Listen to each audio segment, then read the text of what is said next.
The Council of Verath had stood for 11,000 years. 11,000 years of negotiations, treaties, invasions politely disguised as cultural exchange programs, and enough political maneuvering to make a lesser species develop a permanent nervous tic. 11,000 years of watching civilizations rise, stumble, apologize profusely, and then rise again. And in all that time, in all those centuries of documented galactic history, nothing, and I mean absolutely nothing, had ever made the High Chamber go completely, utterly, disturbingly silent. Until the human. But I am getting ahead of myself. Let me back up. Because this story deserves the full treatment. It deserves the slow build, the dramatic pause, the moment where you lean forward in your seat, and your secondary heart starts doing things your primary heart finds deeply embarrassing. My name is Verath Seal, Senior Diplomatic Observer for the Verath Collective, and I was there. I was sitting in the third observation tier, stylus in hand, ready to document what I had been told would be a routine hearing, a formality, a human requesting emergency audience before the full council regarding a contested resource allocation in the Delvara sector. Standard procedure. Tedious, even. I had brought snacks. I had not needed the snacks. Not even once. The story actually starts 3 standard cycles before the council hearing, on a mid-tier human colony station called Helix 7, orbiting the gas giant Morovan. Now, Helix 7 was not a glamorous posting. It was the kind of place the galaxy forgot about until it needed something from it, which was mostly refined thermal ore and the occasional diplomatic favor. The humans who lived there were tough, practical, and deeply unbothered by the opinions of anyone who had never spent a winter cycle with the heating vents running at half capacity. One of those humans was a man named Cale Dunmore. Cale was, by every external measure, unremarkable. Medium height for a human, which means approximately the same height as a Verath adolescent, which the Verath never let humans forget. He had brown hair going gray at the edges, hands that were always slightly stained with machine oil no matter how thoroughly he cleaned them, and a habit of speaking in a very quiet, very measured voice that made you lean in without realizing you were doing it. He worked as a systems engineer aboard Helix 7, specializing in deep field energy lattice maintenance. The kind of work that kept everything running and received credit from absolutely no one until something broke. His wife was Ambassador Priya Dunmore Vasht. Now there is a name that the diplomatic community knew. Priya Dunmore Vasht was brilliant, magnetic, politically ferocious, and possessed of the kind of confidence that filled every room she entered before she had even finished walking through the door. She had brokered the Solvak Accords. She had personally talked the Hetari clans down from a border skirmish that had been 3 days from going kinetic. She had once, famously, convinced a Verath High Consul to change a position he had held for 40 years, using only a datapad and what witnesses described as an extremely specific eyebrow. She was extraordinary. Everyone knew it, including her. The problem, as I later pieced together from station records and the accounts of several very uncomfortable witnesses, was that Priya had somewhere along the way allowed knowing she was extraordinary to slide into not particularly noticing anyone else. Not with cruelty, not deliberately. It is the kind of drift that happens to people who move fast and matter a great deal, and are surrounded by other people who move fast and matter a great deal. Everyone in her orbit ran at her velocity. Everyone, that is, except Cale. Cale did not run at anyone's velocity. Cale moved at exactly his own pace, which was quiet, thorough, and impossible to rush. At a reception aboard Helix 7 2 cycles before the council hearing, hosted by the Verath trade delegation, I witnessed the moment that would later become something of an infamous data point in discussions about human social dynamics. I was there in an observational capacity, because Verath observers are always there in an observational capacity, and I will tell you right now my notes from that evening take up considerably more space than they should for what was supposed to be a trade reception. Priya was holding court near the refreshment alcove, 3 junior diplomats hanging on every word, when a Verath delegate named Councillor Herath Foss made a passing remark about the technical challenges of maintaining deep field lattices in high radiation orbital environments. It was a conversational gambit, the kind of thing you throw out at receptions to sound informed without committing to anything. Cale was standing nearby, holding a drink he had not touched, and he answered, quietly, precisely. He described a recalibration technique he had developed for Helix 7's lattice array that reduced energy bleed by 31% under radiation surge conditions, using a method that Counselor Verath Foss later told me he had never encountered in any technical literature, human or otherwise. Counselor Verath Foss stared at him for a long moment, and then said, with the particular reverence Verath reserved for genuinely surprising things, "That is elegant." Priya laughed. Not a mean laugh. Not a dismissive one. The laugh of someone who finds something slightly affectionately absurd. "Kale is very good with the machinery," she said, with the specific warmth of someone describing a beloved pet's favorite trick. She squeezed his arm. She moved on. The junior diplomats followed her like satellites following a sun. Kale watched her go. He did not look hurt. He did not look angry.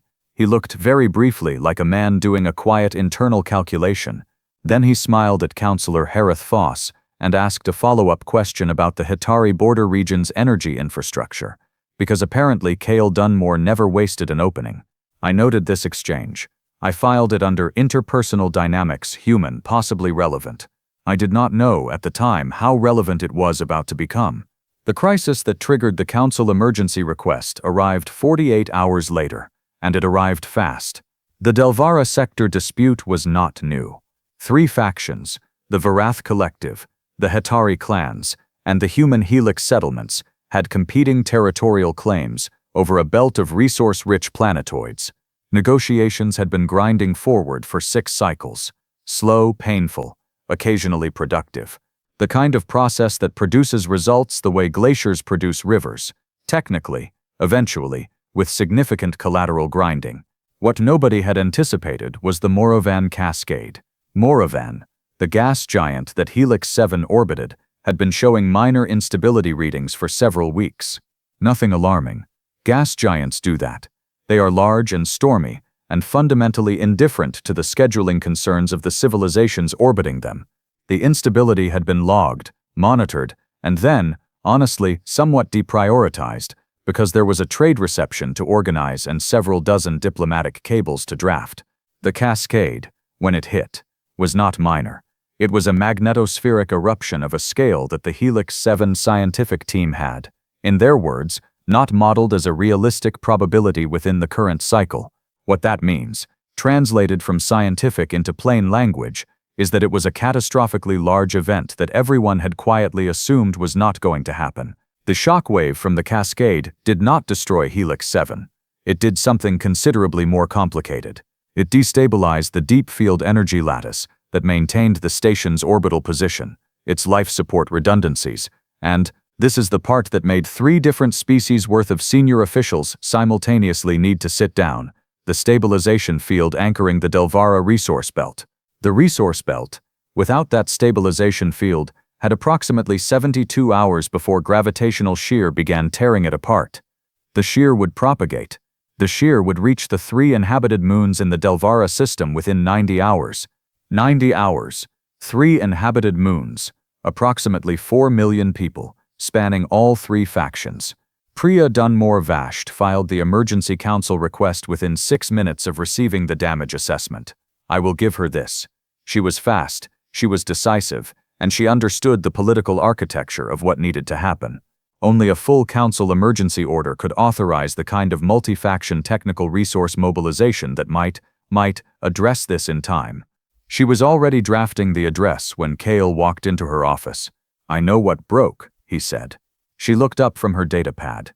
"The lattice destabilized under the magnetospheric." "I know why it destabilized," he said, specifically, "and I know how to fix it." There was a pause. Outside the office viewport, Morovan swirled in its enormous indifferent way. "Kale." Her voice had the particular gentleness of someone choosing words carefully. "The station's chief engineer and 2 Verath technical advisors have already assessed the damage. It's going to require—" "Their assessment is incomplete," he said. "They're modeling the cascade effect on standard lattice architecture. Helix 7's array was modified 14 months ago. I did the modification. It creates a different failure propagation pattern than what they're calculating." Another pause. "How different?" "The kind of different that means their proposed repair solution will take 104 hours, he said. "We have 72.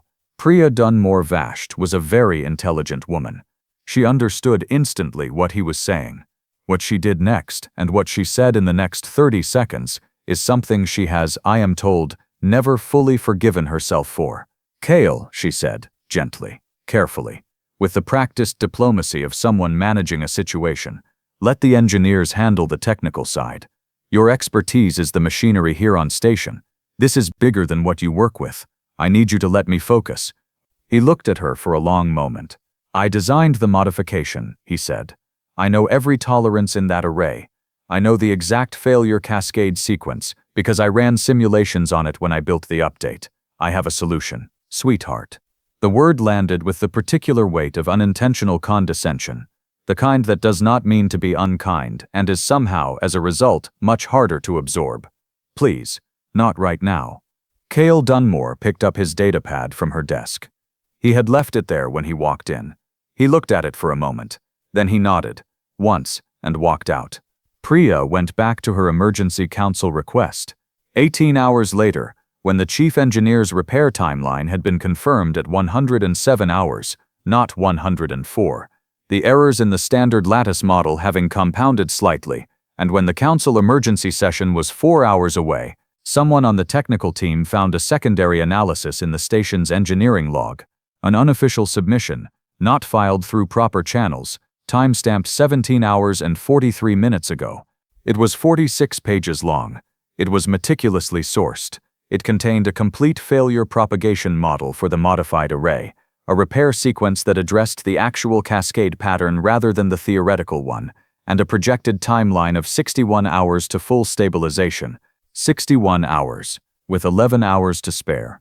The chief engineer read it in 20 minutes, and then reportedly sat very still for a while before picking up his comm unit. The council emergency session, meanwhile, was not going well. I was in the observation tier when Priya Dunmore Vasht delivered her address, and she was extraordinary. She genuinely was. Articulate, composed, authoritative, laying out the crisis parameters and the resource requirements with the precision of someone who had spent years earning the right to stand in that room. The council was listening. The council was moving toward authorization. And then, High Consul Verath Diplomatic, who had been consul for longer than most of the station personnel had been alive, raised one of his secondary appendages and said, in the particular tone of someone who has just received a very interesting message, Ambassador, before we proceed to the resource authorization vote, I have been informed that there is an individual in the exterior hall who filed an emergency observer request 40 minutes ago, a Cale Dunmore, station engineer. He states that he has a technical briefing that is directly material to this council's deliberations. Priya went very still. The resource authorization, she said carefully, does not require the technical briefing, said High Consul Verath Diplomatic, with the serenity of someone who had watched civilizations argue for 11,000 years and had long since stopped being hurried by any of them, does not require your authorization, Ambassador. It requires the council's, and the council is curious. He looked at the rest of the assembled councillors. 14 species, 31 voting members, every single one of them looking at him with the particular expression of people who have just been told something is more interesting than they expected. Admit him, said High Consul Verath Diplomatic. The doors to the High Council session opened, and Cale Dunmore walked in. He was wearing work clothes, not the formal diplomatic attire that everyone who entered that room was expected to wear. Not even the mid-grade professional standard that visiting technical advisors typically managed.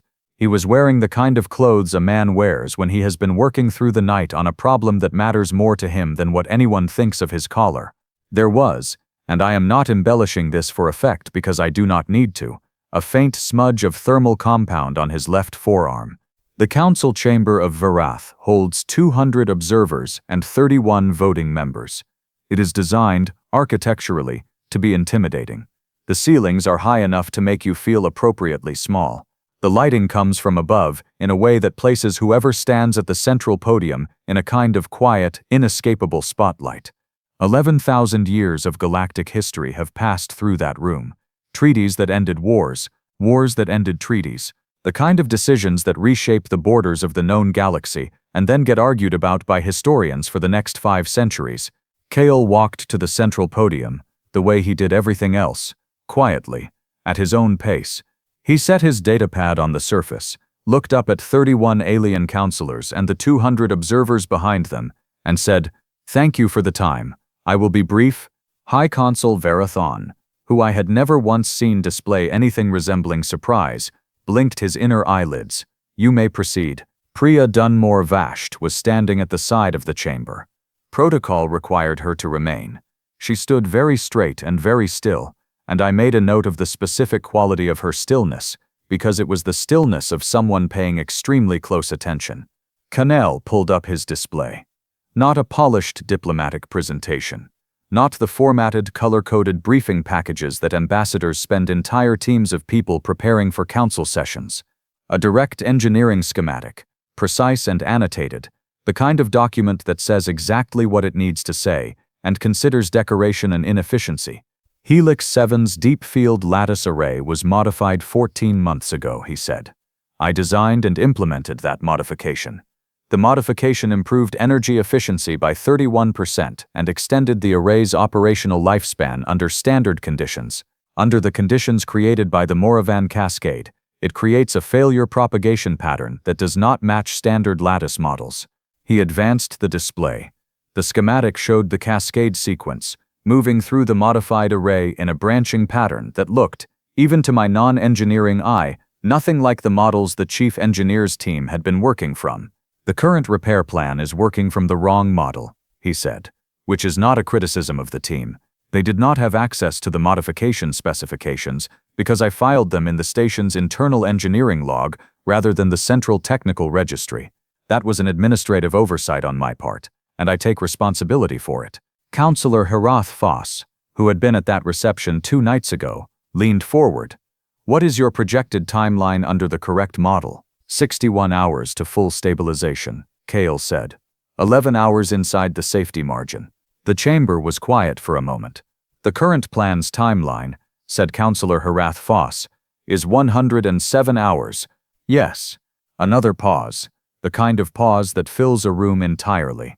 Walk us through it, said High Consul Verath. And here is the thing about watching Cale Dunmore explain a complex engineering problem to 31 senior galactic officials, who between them represented the technical and political expertise of 14 civilizations. It was not dramatic in the way you might expect. He did not perform confidence. He did not compensate for the room or the audience or the weight of the occasion. He simply talked about the thing he understood completely, in the voice of someone who had understood it for a long time, and was accustomed to that understanding mattering to no one but himself. He went through the failure cascade sequence. He showed the propagation path through the modified array. He explained the repair sequence, step by step, with the specific tolerances and the exact timing windows, and why the order of operations was critical, and what happened if you deviated from it, and why. He answered questions. Not with the polished deflection of someone managing a room, but with direct, immediate answers that either were yes, no, or here is the precise reason the situation is more complicated than your question assumes. Councillor Veth Oran of the Hitari clans, who had a reputation for technical precision that bordered on social difficulty, asked 17 follow-up questions. Cale answered all 17 correctly, which I know because Councillor Veth Oran told me afterward, with the specific wonder of someone processing something they had not expected to process. He answered all 17 correctly. At one point, a junior technical advisor in the observation tier tried to raise a challenge about the energy sequencing in Stage 4 of the repair, citing a conflict with standard lattice restoration protocol. Cale listened to the full challenge. Then he pulled up a secondary diagram that showed exactly why the standard protocol did not apply to a modified array running a cascade correction under active radiation surge, and explained it in 2 sentences. And the junior technical advisor sat back down and did not ask any further questions. The briefing took 40 minutes. At the end of it, High Consul Verath looked at Cale Dunmore for a long moment, and then he looked at the rest of the council, and there was a kind of silent communication that passed between 31 beings who had worked together for a very long time. The council, said High Consul Verath, will authorize the emergency resource mobilization under the corrected technical framework. We will additionally request that Engineer Dunmore serve as primary technical coordinator for the repair operation, with full council authorization to direct resources and personnel as needed. Cale nodded. I will need access to the array systems within the next 3 hours to begin the pre-correction sequencing. You will have it within 2, said the High Consul. He paused, and here I want to describe this carefully, because it is the kind of moment that does not happen often in 11,000 years of documented council history. High Consul Verath Diplomatic, who had presided over the formal incorporation of 6 new species into the galactic community, who had signed the documents ending 2 full-scale interstellar conflicts, who had once reportedly told a hegemony warfleet commander to go home and think about what he had done, and astonishingly it had worked, looked at a human station engineer in oil-stained work clothes and said, with complete sincerity, "The Council thanks you, Engineer Dunmore. Your contribution to this proceeding has been..." Kale said, "Thank you for hearing me out." Then he picked up his datapad, and he walked back toward the chamber doors, at his own pace, quietly, and the entire observation tier watched him go without making a sound. I looked down at my notes. I had stopped writing approximately 20 minutes into the briefing because I had become too interested to maintain the appropriate observational detachment that my position technically required. I would later file this under professional lapse minor, fully worth it. Now, you might think that is where the story ends. The quiet man solving the impossible problem. The room finally seeing what was standing right in front of them. A clean, satisfying conclusion with the appropriate dramatic architecture. But humans are not a clean, satisfying species. They are a messy, complicated, deeply feeling species, and the most important thing that happened that day did not happen in the council chamber. It happened in the corridor outside. Priya Dunmore Vasht caught up with Kale, approximately 30 meters from the chamber doors. I know this because I was moving in the same direction, having finally remembered that I had a professional obligation to exist outside my own head, and I was close enough to hear the exchange clearly. I will not pretend I slowed down deliberately to remain within earshot. I will simply note that I did slow down, and I did remain within earshot. Kyle, her voice was different. Not the ambassador's voice. Not the voice that managed rooms and moved people like pieces on a board. Just her voice. Wait. He stopped. He turned around. She looked at him, and I have described Priya Dunmore Vasht as a woman who filled every room she entered. And that was true, and it was still true in that corridor, but something in the filling was different. Like a room with all the windows open. "I told you to let the engineers handle it," she said. "You did. I said it was bigger than what you work with." "You did. I called you sweetheart," she said, and the specific quality of her voice on that word was the sound of someone hearing a playback of themselves they would prefer not to hear. "In the middle of you trying to save 4 million people. I called you sweetheart and told you not to bother me." Kale looked at her for a moment. "You were under significant pressure. You were managing a crisis with very limited information and very limited time. Don't," she said. "Don't do that. Don't make it reasonable." "Priya, how long?" she asked. "How long have you been the most intelligent person in any room we walk into together, and I have been introducing you as the man who is good with machinery?" The corridor was very quiet.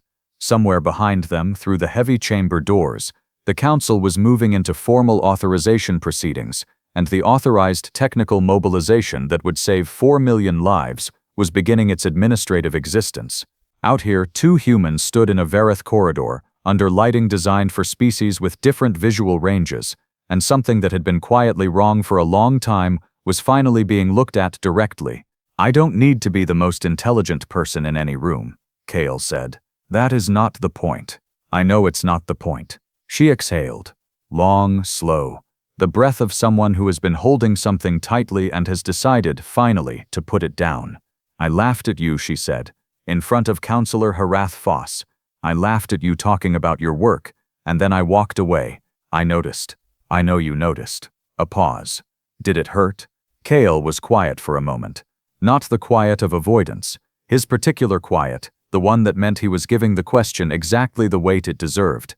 "Yes," he said, "it did." She closed her eyes briefly. "I'm sorry. I am genuinely, specifically sorry. Not as a diplomatic formulation. I am sorry. Because you deserved better, and I should have known better, and I did not notice until a room full of aliens watched you solve an impossible problem, and I was standing in the corner, realizing I had somehow forgotten who I married." Kale looked at her for a long moment. Then, And this is the part of my notes that I marked 3 times with separate notations, all reading approximately the same thing, which was, "This is important. Remember this. Do not forget this detail." He smiled. Not a forgiving smile in the way people perform forgiveness. The real thing, the kind that lives behind the eyes. "You didn't forget," he said. "You got busy. There's a difference. Kale, there's a difference," he said again, quietly, with the same certainty he used when explaining lattice propagation sequences to 31 galactic counselors. "I'm not interested in being right about this. I'm interested in us being better than this, which we can be, if you want to be." Priya Dunmore Vasht, who had talked the Hetari clans back from a border war, who had moved a 40-year consul position with one eyebrow, stood in a Verath corridor and did something I had never in 6 cycles of diplomatic observation seen her do. She did not manage the situation. She did not frame it or position it or find the language that made it navigable. She just looked at her husband, and she said, "I want to be." He nodded. He held out one hand, the one not holding the datapad, and she took it, and they walked together toward the Technical Operations Center, where 61 hours of meticulous, precise, absolutely essential work was waiting for them. I stood in the corridor for a moment after they had gone. Then I made a note. Not an observational note, not a diplomatic log entry, just a personal note, the kind that does not end up in official reports. It read, "Humans are confusing and exhausting, and occasionally, they do something that makes you understand exactly why the galaxy cannot stop watching them." The repair operation took 58 hours, 3 hours inside the projected timeline. Because Cale Dunmore, once given the authorization and the resources and the opportunity to do the thing he had always been capable of doing, found 2 additional efficiency adjustments during implementation that he had not included in his initial projections because he had not wanted to overpromise. 4 million people on 3 moons never knew how close the margin was.